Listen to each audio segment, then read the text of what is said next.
My Crypto Radio News.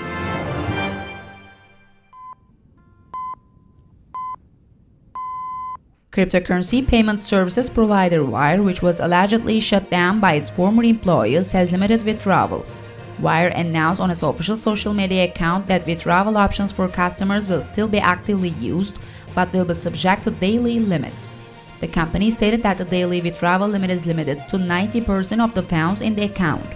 Underlining that their activities continue, Wire stated that they will evaluate the options for moving the company forward in the coming days and thank the community for their support. On the other hand, recently one of the company business partners, Juno, also made a statement and advised its customers to withdraw their funds from Wire, since the company's bad financial situation. A very interesting case of crypto theft took place in China, where cryptocurrencies are banned. The thief, who entered a person's car, managed to neutralize the victim and steal $4.1 million of assets by entering his phone and wallet with facial recognition system. In the incident in the Chengdu region of China, a person attending a meeting of cryptocurrency investors was followed by a thief after leaving the meeting. The thief followed the person to his car and entered the vehicle with him.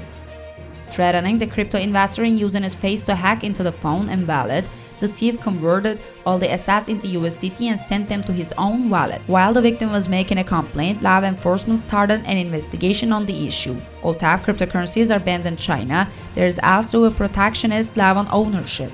In this case, the attacker will in any case be considered a thief and will be tried to 4-year prison sentence and a monetary penalty of 10,000 Chinese yuan or $1,400. Digital currency group company, which received an ultimatum letter from Gemini Stock Exchange recently, entered the radar of the U.S. Securities and Exchange Commission and the Department of Justice together with its subsidiary Genesis.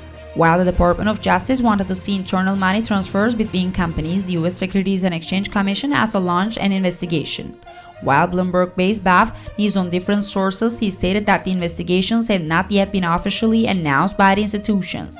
The report also wrote that the investigation by the U.S. Department of Justice began right after the collapse of FTX in November.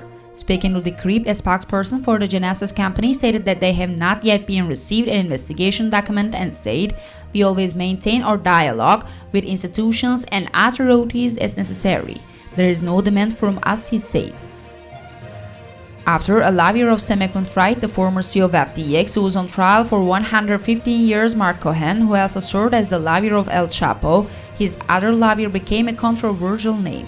It was stated that the wife of Christian Wardle, who defended the Fried with Cohen, was Anne Marie Preslier, a lawyer from the New York office of the U.S. Securities and Exchange Commission. In the news given by Marco Polo from the U.S. media, it was also written that Wardle's wife, Anne Marie Preslier, should quit her job in the commission. The reason for this is that although Preslier is not personally involved in the case, the possibility of giving important information to his wife is shown. As it is now, many U.S. institutions sued Fried. One of them was the U.S. Securities and Exchange Commission.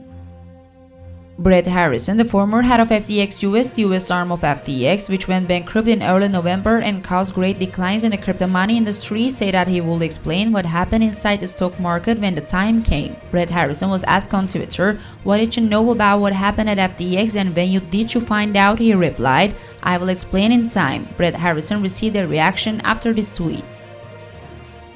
Prepared by My Crypto Radio News Center, we have transferred the news. Happy day, everyone.